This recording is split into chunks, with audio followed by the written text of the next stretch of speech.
పిత పుత్ర పవిత్రాత్మ నామమున ఆమెన్. ప్రభువు మీతో ఉందురుగాక, మీ ఆత్మతో ఉందురుగాక. పునీత లూకా గారు రాసిన సువిశేషంలోని భాగము. ప్రభువా మీకు మహిమ కలుగునుగాక. లూకా సువిశేషము 1వ అధ్యాయము 38వ వచనము. అంతట మరియమ్మ, ఇదిగో నేను ప్రభువు దాసురాలను, నీ మాట చొప్పున నాకు జరుగునుగాక అనెను. అంతటా ఆ దూత వెళ్ళిపోయెను. క్రీస్తు ప్రభుని సువిశేషము. క్రీస్తువ మీకు స్తుతి కలుగునుగాక.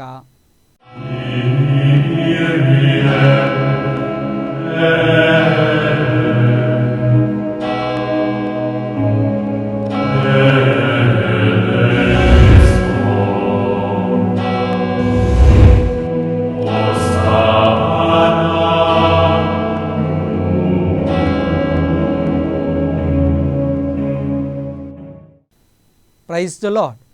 హల్లెలూయా, హల్లెలూయా, ప్రైజ్ ద లార్డ్. దేవుని యందు విశ్వాసముంచి జీవిస్తున్నటువంటి విశ్వాసులారా, దివ్యవాణి ప్రేక్షకులారా, అందరూ బాగున్నారా? బాగున్న వారందరం కూడా దేవునికి స్తోత్రం తెలియపరుస్తామా? హల్లెలూయా, ప్రైజ్ ద లార్డ్, హల్లెలూయా. ప్రియ స్నేహితులారా, ఈ రోజున లూకా సువిశేషము 9వ అధ్యాయంను ఆపి లూకా సువిశేషము 1వ అధ్యాయం 38ని ధ్యానించుకుంటూ ఉన్నాం. మరియ తల్లిని దేవాలయంలో సమర్పించుట లేదా కానుకగా ఇవ్వటం. అన్నాజ్వాక్యములు. మరియ తల్లి జన్మించిన తర్వాత ఆ కుటుంబంలో మరియ తల్లిని దేవునికి కానుకగా అర్పిస్తూ ఉన్నారు. ఈ పండుగను మనందరము ఈ రోజున కొనియాడుతూ ఉన్నాం.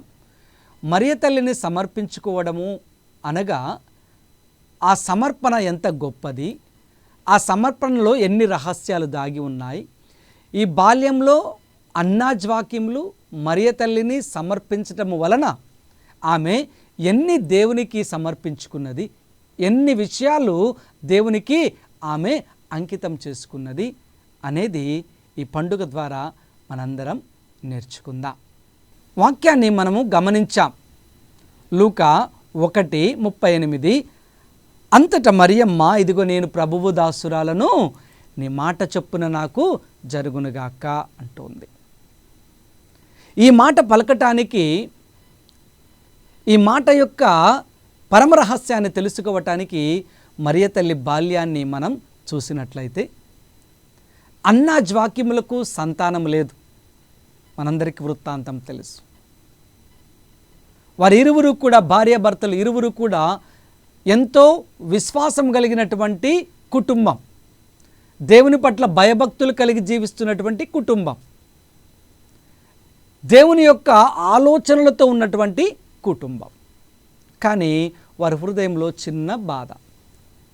ఆ బాధను తొలగించటానికి దేవాతి దేవుడు వారిద్దరిని కూడా ఆశీర్వదించారు వారి విశ్వాసమును బట్టి. ఆ ఆశీర్వాదమే మరియ తల్లి. మరియ తల్లి అన్నాజ్వాక్యములకు మొదటి సంతానముగా, ఒకే ఒక సంతానముగా ఆ కుటుంబంలోనికి వచ్చినప్పుడు ఎంతో ఆనందించి, దేవుడు మాకు ప్రసాదించినటువంటి ఈ బిడ్డను తిరిగి మేము దేవునికి ఒప్పచెపుతాం అని నిర్ణయం తీసుకొని ఆ బిడ్డను దేవాలయంలో కానుకగా సమర్పిస్తూ ఉన్నారు. రెండవది మనం గమనించినట్లయితే, మొదటి సామువేలు గ్రంథము 1వ అధ్యాయము మనం చూసినట్లయితే, అన్న కూడా చాలా విశ్వాసంతో జీవిస్తున్నటువంటి వ్యక్తి. వారి కుటుంబంలో కూడా ఏమీ కొదవగా ఉన్నది అంటే సంతానం కొదవగా ఉన్నది. బాధపడుతూ ఉంటుంది. ఎల్కానా ఆమె బాధను ఎప్పుడూ కూడా కప్పిపుచ్చటానికి లేదా ఆమె బాధ నుంచి బయటికి తీసుకురావటానికి ఎన్నో ప్రయత్నాలు చేస్తూ ఉంటాడు. ఒకానొక సందర్భంలో ఎల్కానా ఒక మాట అంటాడు, ఎందుకమ్మా నువ్వు ఏడుస్తున్నావు సంతానం లేదని? నేను నీకు 10 మంది పిల్లలతో సమానం అంటాడు. మొదటి సామువేలు 1వ అధ్యాయంలో. అంత ప్రేమగా అన్నాను చూసుకుంటూ ఉంటాడు భర్త. అయినా కానీ స్త్రీ ఎప్పుడు పుణ్యమూర్తిగా సంపూర్ణ స్త్రీగా పిలువబడుతుంది అంటే ఆమె గర్భం ఫలించినప్పుడే. అందుకే అన్న దేవాలయంలోనికి, దేవుని సన్నిధిలోనికి వెళుతుంది, మోకరిస్తుంది, హృదయ వేదన చెందుతుంది, కన్నీరు కారుస్తుంది, చేతులు పైకి లేపి ఆమె ప్రార్థన చేస్తూ ఉంటుంది. కన్నీటి ప్రార్థన దేవుడికి చాలా ఇష్టం. మోకరించి చేతులు పైకి లేపి ప్రార్థన చేస్తే దేవుడు తప్పక ఆ కన్నీటిని, ఆ మోకాలను, ఆ చేతులను ఆయన తప్పక చూస్తాడు. త్వరగా ఆయన కరిగిపోతాడు. మన జీవితంలో ఒక సమస్య నుంచి మనం బయటికి రావాలి అంటే, చీకటి నుంచి విడుదల పొందాలి అంటే, కన్నీటి నుంచి బయటికి రావాలంటే అక్కడ ఇక్కడ కన్నీరు కాదు. ఎక్కడ కారవాలి? ప్రభువులో కన్నీరు కార్చాలి. ప్రభువు దగ్గరే మోకాలు ఉంచాలి. ప్రభువు కోసమే చేతులు పైకి లేపాలి. ఈ రోజున ఎవరెవరి కోసమో చేతులు పైకి లేపుతూ ఉంటాం, ఎవరెవరి దగ్గరనో శిరస్సు వంచుతాం, కాళ్ళు వంచుతూ ఉంటాం. వంచాల్సిన దగ్గర హృదయపూర్వకంగా ఉంచడానికి సిగ్గు, బిడియం. దేవుని ప్రియ బిడ్డలారా, అన్న పెద్దదైనప్పటికీ మోకాలు వంచింది, చెయ్యి పైకి లేపింది, హృదయ వేదనతో కన్నీటితో ప్రార్థించింది. దేవుడు అన్నకు సామువేలును కానుకగా ఇచ్చాడు. అన్న సామువేలును కానుకగా ఇచ్చినప్పుడు అన్న ఊరుకుంటుందా? లేదు. నాకు దేవుడు ఈ కానుకను ఎందుకు ఇచ్చారు అంటే, నా యొక్క నలుగురు మాట్లాడుకుంటున్నటువంటి ఈ స్థితి నుంచి నన్ను బయటికి తీసుకురావటానికి. అందుకే నేను ఈ కానుకను, ఈ కుమారుని తిరిగి దేవాలయంలో దేవునికే సమర్పించుతాను అనే నిర్ణయం తీసుకుంది. ఆ నిర్ణయం ప్రకారం సామువేలు పుట్టగానే దేవాలయంలోనికి తీసుకుని వెళ్ళి దేవునికి సమర్పించి, అయ్యా ప్రభువా, నేను చెప్పిన మాట ప్రకారముగా పాలు మరిచిన వెంటనే ఈ కుమారుని నీ కుమారునిగా చేస్తాను అని పలికి బిడ్డను తీసుకొని పాలు మరవగానే తిరిగి దేవునికి సమర్పించింది. ప్రియ బిడ్డలారా, మూడో వారిని మనం చూసినట్లయితే బాలయేసు.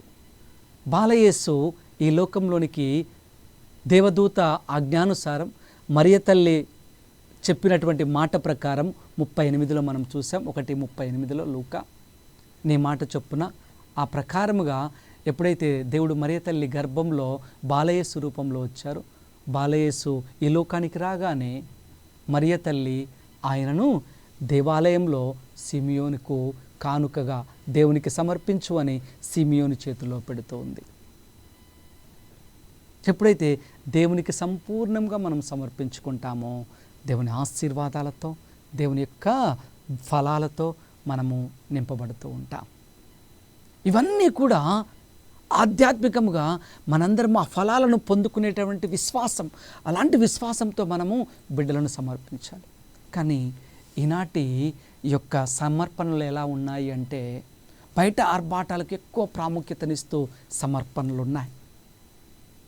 జ్ఞానస్నానం ఇవ్వాలి కాబట్టి ఇస్తూ ఉన్నాం, పేరు పెట్టాలి కాబట్టి పెడుతూ ఉన్నాం, దివస ప్రసాదం ఇవ్వాలి వయసు వచ్చింది కాబట్టి ఇస్తూ ఉన్నాం.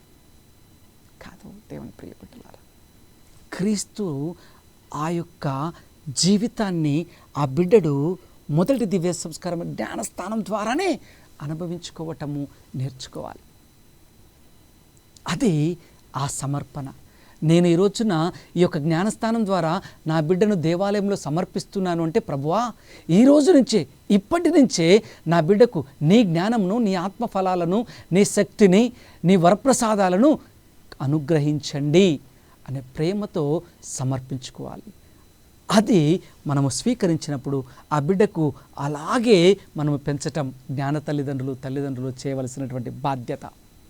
కానీ ఈ రోజుల్లో జ్ఞాన తల్లిదండ్రులు కేవలము ఇలా వాళ్ళ పేరు రిజిస్టర్లో ఉండటానికి మాత్రమే ఉపయోగపడుతున్నాయి. ఎందుకంటే బిడ్డడు ఒక చోట, జ్ఞాన తల్లిదండ్రులు ఒక చోట, తల్లిదండ్రులు ఇంకొక చోట. ఏ విధముగా ఆ బిడ్డకు ఆశీర్వాదాలు, ఆ జ్ఞానము, ఆ ఫలాలు చిన్ననాటుండే అబ్బుతూ ఉంటాయి. ఆలోచన చేయాలి. మరియ తల్లి విషయానికి వచ్చినట్లయితే, దేవుని ప్రియ బిడ్డలారా, మరియ తల్లిని దేవాలయంలో పసిబిడ్డగా ఉన్నప్పుడు సమర్పించారు. మళ్ళీ తిరిగి అన్న వాక్యములో బిడ్డను ఇంటికి తీసుకుని వచ్చారు. యవ్వన ప్రాయము అవ్వగానే తిరిగి మరియ తల్లిని దేవునికి కానుకగా ఉంచారు. అందుకే మరియ తల్లి యవ్వనము కూడా ఏమైంది? సమర్పించబడింది. ఎక్కడ? దేవాలయంలో తన యవ్వనాన్ని సమర్పించబడింది. ఏం చేసేదంటే దేవాలయంలో ఆ యవ్వన ప్రాయంలో ఆ తల్లి దేవాలయంలో పరిచర్యలు చేస్తూ, వచ్చిన వారందరూ వెళ్ళిపోయిన తర్వాత, ప్రార్థించుకుని వెళ్ళిపోయిన తర్వాత దేవాలయాన్ని శుభ్రపరుచుకుంటూ, దేవాలయంలో అల్లికలు చేసుకుంటూ ఏం చేసేది? ఎప్పుడు కూడా దేవాలయాన్ని అంటి పెట్టుకొని ఉంటూ ఉండేది. సాయంత్రం కాగానే ఇంటికి వెళ్ళేది. మళ్ళీ తిరిగి దేవాలయంలో తన యవ్వన ప్రాయమును ఆ విధముగా ఆమె దేవాలయంలో సమర్పించింది. అందుకే దేవునికి అంత దగ్గరగా జీవించింది. ఈ యవ్వన ప్రాయంలోనే ఆ తల్లి యొక్క మంచి లక్షణాలను గమనించి, ఆ తల్లి యొక్క ప్రార్థనలు గమనించి, గుర్తించి, దేవాతి దేవుడు సమయము నా కుమారుని ఈ లోకానికి పంపించాలనే సమయము ఆసన్నమైనది అని, ఎవరిని పంపిస్తే బాగుంటుంది, ఎవరి ద్వారా నా కుమారుడు ఈ లోకానికి రావాలని ఆలోచనలు చేస్తూ ఉండగా ఈ యవ్వన ప్రాయంలో మరియ తల్లి ఒక చిన్న ప్రార్థన చేసిందంట. నేను మా విచారణలో చాలాసార్లు ఈ మాట చెప్పాను. నాకు చాలా ఇష్టమైన మాట మరియ తల్లి చేసినటువంటి ప్రార్థన. ప్రభువా, ఈ లోకానికి నీ కుమారుని ఒక కన్యక ద్వారా తీసుకొని రావాలనుకుంటున్నావు కదా, ఆ కన్యకను నాకు ఒక్కసారి చూపించు, నా జీవితం సార్థకమవుతూ ఉంటుంది, ధన్యమవుతూ ఉంటుంది అని ప్రార్థించిందంట. ఈ ప్రార్థన దేవాతి దేవుడు ఆలకించి ఈ యవ్వన ప్రాయంలో, ఈ వయస్సులో ఇంత చక్కగా తనను తాను తగ్గించుకొని ప్రార్థన చేస్తుంది ఎవరు అని ఆయన పరలోకము నుండి తొంగి చూశాడంట. తొంగి చూడగానే ఎవరు కనిపించారంట? అందంగా కనిపిస్తున్నటువంటి యవ్వనస్తురాలు, ఎలాంటి ఈ లోక అలవాట్లు లేనటువంటి యవ్వనస్తురాలు, ప్రతినిత్యము దేవాలయంలో దేవుని సన్నిధిలో పరిచర్య చేసే యవ్వనస్తురాలు మరియ తల్లి అవుపడిందంట. క్షణం ఆలోచించకుండా దేవాతి దేవుడు పరలోకము నుండి గాబ్రియేలు దూతను మరియ తల్లి దగ్గరికి పంపించాడు. మనందరికి తర్వాత వృత్తాంతం తెలుసు. ఈ వృత్తాంతం అంతా అయిపోయిన తర్వాత మరియ తల్లి యొక్క హృదయంలో, తలంపుల్లో చాలా ప్రశ్నలు. ఆ ప్రశ్నలకు, తలంపులకు అన్నిటికీ సమాధానం దొరికిన తర్వాత ఆమె మరి ఒక్కసారి ఏం సమర్పించిందో తెలుసా? ఆమె గర్భాన్ని దేవునికి సమర్పించింది. ఆమె గర్భాన్ని ఎలా దేవునికి సమర్పించింది? వివాహము కాకుండానే నీ ఒక కుమారునికి జన్మనివ్వాలి అనగానే, నీ చిత్తం నా జీవితంలో జరుగునుగాక, అయ్యా నీ ప్రణాళిక ఇదే అయితే నాకు ఇంకేం భాగ్యం అంటూ ఆమె సంపూర్తిగా దేవునికి సమర్పించుకుంది. లోకం ఏమనుకున్నా పర్వాలేదు, నీవు నాకు ఆశీర్వాదాన్ని ఇచ్చావు కదా, ఇదిగో నా గర్భాన్ని నీకు సమర్పించుకుంటున్నాను, నీ కుమారుని నేను స్వీకరించడానికి సిద్ధముగా ఉన్నాను, నీ మాట చొప్పున నాకు జరుగునుగాక అని పలికింది. అంతటా దూత వెడలిపోయెను అని మన వాక్యంలో విన్నాం.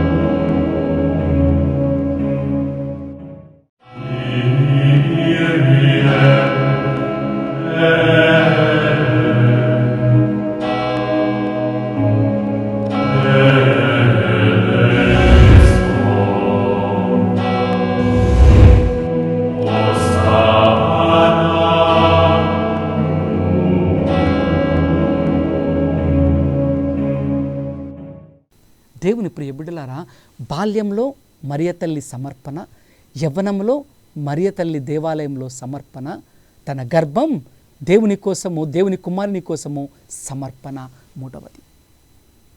ప్రియ బిడ్డలారా, ఈ సమర్పణ, ఆ గర్భము అందుకే మొదటి దివ్య మందసముగా మారిపోతూ ఉంటుంది. ప్రైజ్ ది లార్డ్, హల్లెలూయా. మొదటి దివ్య మందసం ఎక్కడ ఉంది అంటే మరియ తల్లి గర్భం. దేవుని ప్రియ బిడ్డలారా, దివ్య బాలయేసు ఆ గర్భంలో 9 మాసాలు నిద్రించారు. 9 మాసాలు ఆ మరియ తల్లి గర్భంలో ఉన్నారు. అందుకే ఆ తల్లి యొక్క గర్భం కూడా దేవునికి సమర్పించబడింది. ప్రియ స్నేహితులారా, మూడవదిగా మనం చూసినట్లయితే మరియ తల్లి ఇంకా ఏమి సమర్పించింది అనేది గ్రహించినట్లయితే కనుక ఆమె ఏకైక కుమారుని దేవుని వరప్రసాదాలతో, దేవుని యొక్క ఆత్మఫలాలతో మరియ తల్లి గర్భంలోనికి వచ్చినటువంటి క్రీస్తును ఈ లోకానికి సమర్పించింది. నువ్వు నా కోసం రాలేదయ్యా, నా కుటుంబం కోసం రాలేదయ్యా, ఇదిగో నీవు ఈ ప్రజల కోసము దేవుని ఆలోచనల ప్రకారము ఈ లోకంలో దేవుని చిత్తాన్ని పాటించటానికి నీవు ఈ లోకానికి వచ్చావయ్యా అంటూ తన ఏకైక కుమారుణ్ణి యేసునా స్వామిని ఈ లోకం కోసము ఏం చేసిందంట? కుమారుణ్ణే సమర్పించింది. యోహాను సువిశేషం 2వ అధ్యాయము 1వ వచనం నుంచి మనం చూస్తే మనకు అర్థమవుతుంది. ద్రాక్షారసం తక్కువగా పడినప్పుడు తల్లి కుమారుని దగ్గరికి వెళ్ళి వాళ్లకు ద్రాక్షారసం తక్కువగా పడినది, నీవేమైనా చేయి అన్నప్పుడు ప్రభు ఏమంటారు? అమ్మా, నా సమయము ఇంకా రాలేదు. కానీ తల్లి ఏమంటుంది? ఆయన చెప్పినట్లు చేయండి అంటుంది. అంటే ఆమెకు తెలుసు, నీవు ఈ లోకానికి సంపూర్తిగా సమర్పించబడే సమయం వచ్చిన్నది. ఇక నేను ఈ లోకానికి నిన్ను పరిచయం చేయాలనుకుంటున్నాను, నువ్వు రావటానికి కారణం ఇదే అంటూ ఆ యొక్క మొదటి అద్భుతం, కానా పల్లెలో మొదటి అద్భుతం ద్వారా మరియ తల్లి ఈ కుమారుని యేసు ప్రభువుని ఈ లోకానికి సమర్పించింది. దేవుని ప్రియ బిడ్డలారా, ఎన్ని పరమరహస్యాలు ఉన్నటువంటి మరియ తల్లి మనందరము గౌరవించాలి. ఆ తల్లిని మనం ఎప్పుడైతే గౌరవించుకుంటూ పోతూ ఉంటామో ఆ తల్లి మన కోసము ఏం చేస్తుంది? మధ్యస్థ ప్రార్థన చేస్తూ ఉంటుంది. అందుకే అపోస్తలుల కార్యం 1వ అధ్యాయం మనం చూసినట్లయితే కనుక ఆ తల్లి శిష్యులందరూ పైగదిలో ఉండి భయంతో ప్రార్థన చేస్తున్నప్పుడు నేను మీకు తోడుగా ఉంటాను అని చెప్పి వారి వెనుక ఉండి ఏం చేస్తుంది? ప్రార్థనా బలాన్ని వారికి అందిస్తూ ఉంటుంది. దేవుని ప్రియ బిడ్డలారా, ఆ తల్లి సమర్పించుకోవడం వలన చూడండి, మనకు ఒక లోకరక్షకుడు ఈ రోజున మనకున్నాడు. ఆ లోకరక్షకుని కూడా మన కోసము మరియ తల్లి సమర్పించింది. కావుననే ఈ రోజున మనం ఆ రక్షణలోనికి వచ్చి ఉన్నాం. అదే మాదిరి అందరు తల్లుల మాదిరే నా బిడ్డను నేను ఇవ్వను అని ఆమె మాట మార్చినట్లయితే పరిస్థితి ఎలా ఉండేదో. కానీ సంపూర్తిగా దేవునికి విధేయించింది కాబట్టి, సంపూర్తిగా దేవుని విశ్వసించింది కాబట్టి, నా జీవితంలో ఏమి జరిగినా కానీ నేను నా దేవుని కోసమే ఉంటాను అని నిర్ణయం తీసుకుంది కాబట్టి, నా దేవుడు నాకు తోడుగా ఉంటాడు అని గ్రహించింది కాబట్టి మరియ తల్లి తన ఏకైక కుమారుణ్ణి ఈ లోకానికి సమర్పించింది. ప్రియ స్నేహితులారా, అదే విధముగా మనం చూసినట్లయితే ఆమె యొక్క కష్టాలు, ఆమె యొక్క కన్నీరు, ఆమె హృదయ వేదన, ఆమె యొక్క ప్రతి బాధను కూడా దేవునికి సమర్పించింది కాబట్టి ఏం జరుగుతుందంటే దాని ఫలితము ఆమె పరలోకమునకు భూలోకమునకు రాజ్ఞిగా నియమింపబడింది. ప్రియ బిడ్డలారా, ప్రజలందరూ కూడా ఏమని పలుకుతున్నారంట? స్త్రీలందరిలో నీవు ఆశీర్వదింపబడిన దానవు అని ఎలిజబెత్ అమ్మ ద్వారా మనము చూస్తూ ఉన్నాం లూకా 1లో. ప్రియ బిడ్డలారా, ఎందుకు స్త్రీలందరిలో ఆశీర్వదింపబడింది అంటే ఆమె తన జీవితాన్ని సంపూర్తిగా కేవలము బాల్యంలో తల్లిదండ్రులు సమర్పించే సమర్పణే కాకుండా తన యవ్వనాన్ని, తన గర్భాన్ని, తన కుమారుని యొక్క శ్రమలను, తన యొక్క జీవితాన్ని, తన యొక్క కన్నీటిని, తన బాధలను, తన వేదనలను అన్నిటినీ దేవునికి సమర్పించుకుంది. కాబట్టి ఆమె పరలోకమునకు భూలోకమునకు రాజ్ఞిగా నియమించబడింది. రెండవదిగా స్త్రీలందరిలో ఆశీర్వదింపబడినది, ఆమె గర్భము ఫలించినది. ప్రియ బిడ్డలారా, ఈ రోజున మన బిడ్డలను మనం ఎలా పెంచుతూ ఉన్నాం? మన బిడ్డలకు మనం ఏం విలువలు నేర్పిస్తూ ఉన్నాం? మన బిడ్డలను ఎలా సమర్పిస్తూ ఉన్నాం? దేవాలయంలోనికి ఏ విధంగా మన బిడ్డలను తీసుకుని వస్తూ ఉన్నాం? ఒక గంట సేపు లేదా ఒక అర్ధగంట సేపు మన బిడ్డలను మన చెంత కూర్చొని ఆ విశ్వాసంలో నడిపిస్తూ ఉన్నామా? లేదా మన కుటుంబాల్లో బిడ్డలతో పాటు కనీసం సెలవులకు వచ్చినప్పుడల్లా ఆ కుటుంబ ప్రార్థనలో బిడ్డలను కూర్చోబెట్టుకొని ఆ విశ్వాసము కుటుంబ ప్రార్థనలో ఏకీభవిస్తూ ఉన్నామా? ఆలోచన చేయాలి. నీ బిడ్డలను ఒక అర్ధగంట సేపు, గంట సేపు దేవునికి సమర్పించుకునే సమయాన్ని నేర్పించు. నువ్వెంత పెద్ద చదువు చదివినా, ఎంత పెద్ద ఉద్యోగంలో ఉంటూ ఉన్నా, నువ్వెన్ని ఆస్తిపాస్తులు కూడబెట్టుకున్నా, నువ్వు ఏ ఇతర దేశాల్లో ఉన్నా, ఎంత బిజీగా ఉన్నా, ఒక అర్ధగంట లేదా గంట సేపు నువ్వేం చేయాలంట? నిన్ను, నీ కుటుంబాన్ని, నీ బిడ్డలను ఏం చేయాలి? దేవునికి సమర్పించుకోవాలి. దేవుడికి సమర్పించుకున్నప్పుడే దేవుడు ఏం చేయగలుగుతాడు? మన జీవితంలో గొప్ప కార్యాలు చేయగలుగుతాడు. దేవుని ప్రియ బిడ్డలారా, మనం సమర్పించుకోనకుండా ఆ ప్రార్థన చేసుకున్నాము అంటే అది ఆ ప్రార్థనకు విలువ ఉండదు, ఫలితం ఉండదు. గెత్సెమనేలోకి వెళ్ళినప్పుడు మీరు చూడండి, దేవుడు ఆవేదన పడుతున్నప్పుడు యేసునాథ స్వామి అప్పగించబడే సమయంలో యేసుప్రభు ఏమంటాడు శిష్యులతో? 1 గంట అయినను నా కోసము మేలుకొని ప్రార్థన చేయలేరా? అదే మాట మీకు నేర్పిస్తూ ఉన్నాను. 1 గంట సేపు అయినా మీ పిల్లలను ఆ విశ్వాసంలో నడిపించడానికి ఒక దగ్గర కూర్చొని కుటుంబ ప్రార్థన, దేవాలయంలోనికి దివ్యబలి పూజ, దివ్య సంస్కారాలు, ఆరాధనలు 1 గంట సేపు. మిగిలిన 23 గంటలు మీరు మీ యొక్క పనుల్లో నిమగ్నులు కావచ్చు. ఈ 1 గంట మీ 23 గంటల జీవితాన్ని ఏం చేస్తుంది? మార్చివేస్తూ ఉంటుంది. ఆ 1 గంట మీరు కూర్చున్నారు కాబట్టి దేవుడు అనేక ఆశీర్వాదాలు మీకు ఇస్తూ ఉంటారు. కాబట్టి ఆలోచన చేద్దాం, మన యొక్క బిడ్డలను ఎలా పెంచుతున్నాం, మన బిడ్డలు ఎలా తయారవుతున్నారు, ఎలా ఉండాలనుకుంటున్నాం, ఎలా తయారవుతున్నారు. మనం అనుకుంటున్నాం కానీ అనుకున్న దాన్ని మనం బిడ్డలతో ఆచరణలో ఉంచలేకపోతున్నారు. కాబట్టి దారి తప్పిపోతూ ఉన్నారు, విచ్చలవిడిగా తిరుగుతూ ఉన్నారు. అనేకమైనటువంటి ఈలోక వ్యామోహాలకు, చెడు సహవాసాలకు, త్రాగుడు, బానిసత్వం, జూదము, వ్యభిచారము, చీకటి తప్పులు, అనేకమైనటువంటి యవ్వన దశలోని బిడ్డలందరూ మారిపోతూ ఉన్నారు. దేవుని తెలుసుకోలేకపోతున్నారు. ఎందుకంటే నీవు సమర్పించే సమర్పణ ఎలా లేదంట? విశ్వాసపాత్రంగా లేదు. సమర్పించిన సమర్పణ దేవునికి మెచ్చదగినదిగా లేదు.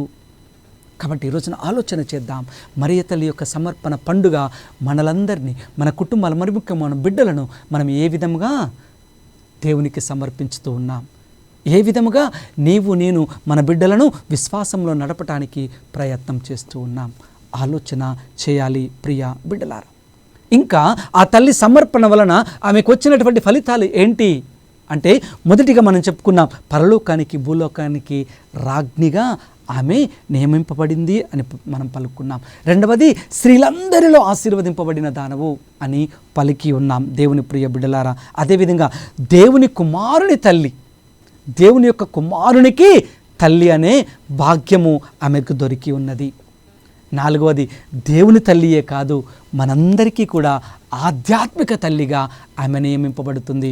యోహాను సువిశేషం 19వ అధ్యాయము 21 నుంచి మనం చదివినట్లయితే, ఆయన కల్వరిలో ఆ యొక్క శ్రమలలో మరణావస్థలో ఉన్నప్పుడు పలికినటువంటి మాటల్లో ఒకదైనటువంటి మాట, స్త్రీ, ఇదిగో నీ కుమారుడు, ఇదిగో ప్రియమైన శిష్యుడా నీ తల్లి. ఆ కుమారుని ద్వారా ఆ తల్లిని మనందరికీ కూడా, ప్రపంచ మానవాళందరికీ కూడా ఆధ్యాత్మిక తల్లిని చేస్తున్నారు యేసు ప్రభు ఆశ్రమలలో. దేవుని ప్రియ బిడ్డలారా, ఎందుకు ఈ భాగ్యం అంటే తన జీవితాన్ని మరియ తల్లి సమర్పించుకుంది దేవునికి. కాబట్టి దేవునికి తల్లియే కాదు, మనందరికీ కూడా ఆమె తల్లిగా నియమించబడుతోంది. ఎన్ని ఆశీర్వాదాలు మరియ తల్లికి దక్కాయి కాబట్టే ఆమె ఈరోజున ఆ గౌరవ స్థాయిలో ఉంటూ ఉంది. ఆమె మధ్యస్థ ప్రార్థనను మనందరము కోరుకుంటూ ఉన్నాం. ఈ పరమ రహస్యాలు నేర్చుకున్నటువంటి నీవు నేను ఒక్కసారి ఆలోచన చేద్దామా? మన బిడ్డలను మనం ఏ విధముగా పెంచుతూ ఉన్నాం? మన బిడ్డలకు 1 గంట సేపు అయినా ఆ విశ్వాస విలువలను, ఆ విశ్వాస ప్రార్థనను, కుటుంబ ప్రార్థనను, దివ్య బలిపూజను, ఆరాధనను సంపూర్తిగా విశ్వాసంతో మీరు జీవించండి అని నేర్పిస్తున్నామా? భయం చెప్తూ ఉన్నామా? ఆలోచన చేద్దాం. ఈ రోజుల్లో తల్లిదండ్రులే వెనకేసుకొస్తారు గుడికి రాకపోతే, కుటుంబ ప్రార్థన లేకపోతే. నిన్నటిదాకా చదువుకున్నాడయ్యా, అర్ధరాత్రంతా చదువుకున్నాడు, అందుకే లేవలేకపోయాడు. దేవుడి కోసం లేవాలి దేవుని ప్రియ బిడ్డలారా. అప్పుడే దేవుని ఆశీర్వాదం, దేవుని యొక్క విజ్ఞానం, దేవుని యొక్క ఫలాలు, వరప్రసాదాలు నిండుగా బిడ్డలకు, కుటుంబానికి అందుతాయి. తల్లి మనకు నేర్పించింది, మనము దానిని చూసి నేర్చుకుంటూ మన పిల్లలకు అందించడానికి ప్రార్థన చేసుకుందామా? అందరం ఒక్క నిమిషం కళ్ళు మూసుకుందాం. మహాపరిశుద్ధుడైన దేవా, మా జీవితాల్లో ఆచరిస్తూ, అనుచరిస్తూ మా బిడ్డలకు ఆ విశ్వాస విలువలను నేర్పుతూ ఈ లోక వ్యామోహముల నుండి, చీకటి శక్తుల నుంచి, దుర అలవాట్ల నుంచి మా పిల్లలను బయటికి తీసుకుని వస్తూ చిన్ననాటి నుంచే మంచి నైతిక విలువలతో మా బిడ్డలను పెంచే భాగ్యము మాకు అనుగ్రహించండి. పిల్లలకు భయం చెప్పే కృపను మాకు దయచేయండి. తద్వారా మా పిల్లలు ఈ లోకంలో త్రొట్టిల్లకుండా నీ వైపునకు నడిచే భాగ్యము అనుగ్రహించండి. మా బిడ్డలందరికీ నీ జ్ఞానమును, నీ ఆశీర్వాదమును, నీ ఆత్మ ఫలాలను అనుగ్రహించమని మా నాథుడును మీ కుమారుడునైన యేసు అతి పరిశుద్ధ నామంలో అడిగి వేడుకొనుచున్నాము. ఆమెన్. ప్రభువు మీతో ఉందురుగాక, మీ ఆత్మతో ఉందురుగాక. సర్వశక్తిగల సర్వేశ్వరుడు పితా, పుత్ర, పవిత్రాత్మ మిమ్మందరినీ ఆశీర్వదించి కాచి కాపాడుదురుగాక. ఆమెన్.